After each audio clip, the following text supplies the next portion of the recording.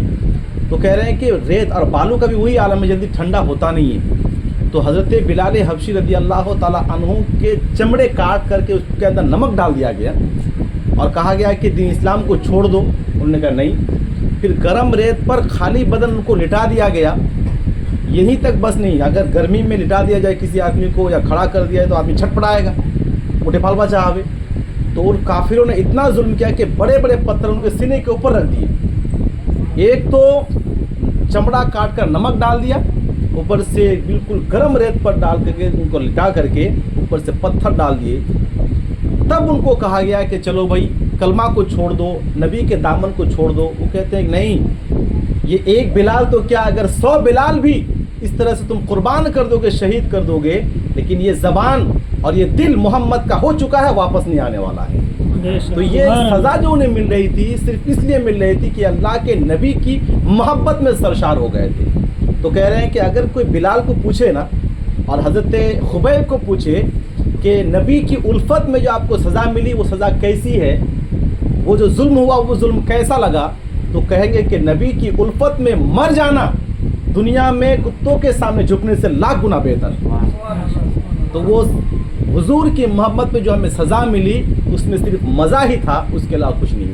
تو لکھتے ہیں کہ کوئی بلال سے پوچھے خبیب سے سمجھے، کوئی بلال سے پوچھے خبیب سے سمجھے، سزائے الفت سرکار کا مزہ کیا ہے، سزائے الفت سرکار کا مزہ کیا ہے، انہیں میں ڈھونڈ رہا ہوں، مجھے ہوا کیا ہے، تیرے حبیب مکرم